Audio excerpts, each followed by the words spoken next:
எல்லாருக்கும் என்னுடைய வணக்கம். நான் நிறைய ஃபங்க்ஷன்ஸுக்கு வந்து நம்மளை கூப்பிடுவாங்க. நான் நிறைய நிகழ்ச்சியில் கொஞ்சம் கலந்துக்க மாட்டேன். அது வந்து ஒரு ஆணவமாக இல்லை, கொஞ்சம் எனக்கு நிகழ்ச்சிகள்லாம் போகிறதெல்லாம் ஒரு மாதிரி, ஏன்னா ஸ்டேஜில் அந்த அளவுக்கு பேச வராதுன்றதால நான் கொஞ்சம் அதை அவாய்ட் பண்ணுவேன். பட் இந்த நிகழ்ச்சிக்கு நான் ஏன் வரேன்னு சொன்னேன்னா, அவர் பேரை கேட்டவுடனே ஒரு சிலர் வந்து கூப்பிடுவாங்க, ஃபங்க்ஷனுக்கு வாங்கன்னு. எதுக்கு போகிறோன்னு நம்மளுக்கே நமக்கு கேள்வி எழும்போம். எதுக்காக இந்த ஃபங்க்ஷனுக்கு போகணும் அப்படின்னும்போது, அதே மாதிரி இந்த ஃபங்க்ஷன் கூப்பிடும்போது அவருனா யாருன்னு அப்படின்னு நினைக்கும்போது பார்த்தீங்கன்னா, ஒரு மினிஸ்டரு, அப்புறம் பார்த்தீங்கன்னா அவர் வந்து அரசியல்வாதி, இதெல்லாம் தாண்டி ஒரு நல்ல மனிதர்னு அவர் மேலே ஒரு நல்ல ஒரு மரியாதை இருக்குது எனக்கு.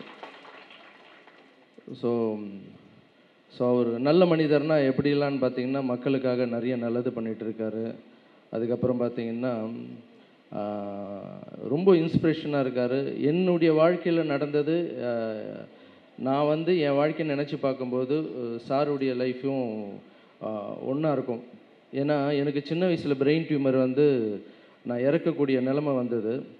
அதுலேருந்து கடவுள் என்னை காப்பாற்றினார். அதுக்கு எங்கள் அம்மா சொல்லுவாங்க எனக்கு, உன்னை இப்போ கடவுள் பிழைக்க வச்சதுக்கு காரணம் நீ வாழறதுக்காக இல்லை, மற்றவங்கள வாழ வைக்கிறதுக்காக அப்படின்னு சொல்லுவாங்க. அதே மாதிரி சாரும் வந்து சுப்பிரமணிய சாரும் வந்து பார்த்திங்கன்னா, அவர் வந்து மிகப்பெரிய ஒரு ஆக்சிடெண்ட்டில் காடெல்லாம் சுக்குநூறாக போய் அவரால் நடக்கவே முடியாதுன்ற காரணத்தால் இருக்கும்போது, இப்போ அவர் பொழைச்சி வந்து இத்தனை பேருக்கு படிப்பு கொடுக்கணுன்றது காரணத்தால் தான் கடவுள் அவரை பொழைக்க வச்சுருக்காங்க போல்.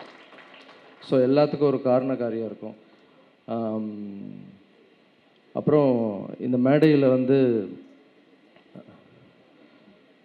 நம்ம மயில்சாமி அண்ணாதுரை ஐயா பக்கத்தில் நான் உட்கார்றதுக்கே எனக்கு ரொம்ப பெருமையாக இருக்குயா. ஏன்னா வாழ்க்கையில் நம்மளாம் ஒரு சிலரை வந்து தூரமாக இருந்து பார்த்து ரொம்ப பெருமைப்பட்டிருக்கோம். அதே மாதிரி அப்துல் கலாம் ஐயாவெல்லாம் என்னால் பார்க்கவே முடியல. உங்கள் பக்கத்தில் உட்கார்ந்ததே எனக்கு ரொம்ப மிக பெருமையாக இருக்குயா. அப்புறம் என்னுடைய நண்பர் தான் கவிஞர் கருணாநிதி, அவர் தான் வந்து என்னை கூப்பிட்டு வந்தார் இந்த ஃபங்க்ஷனுக்காக. என்ன ஃபங்க்ஷன்னு கேட்டேன். பட்டமளிப்பு விழான்னு சொன்னாங்க.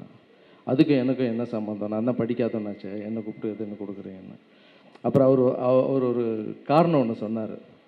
இல்லை சார், நீங்கள் வந்து புத்தகத்தை படிக்கலை, வாழ்க்கையை நீங்கள் படிச்சிருக்கீங்க, அதால் நீங்கள் வந்து பட்டமளிப்பு கொடுக்கலாம் சார் நீங்கள் அப்படின்னு சொன்னார். இந்த வாழ்க்கையை படித்ததுக்கு காரணமே என்னென்னா, எங்கள் அம்மா தான் காரணம். ஸோ இங்கே வந்து அம்மான்றது ஒரு பெண்ணாக தான் இருக்கணும்னு இல்லை. இப்போ ரீசெண்டாக கூட அமைச்சருடைய பையனை வந்து அவர் இழந்துட்டார் இந்த கொரோனாவில். ஸோ ஒரு குழந்தை இருந்தால் கூட இங்கே நிறைய குழந்தைய அவர் படிக்க வச்சுட்ருக்காரு, அவர் குழந்தையாக நினச்சிக்கிட்டு.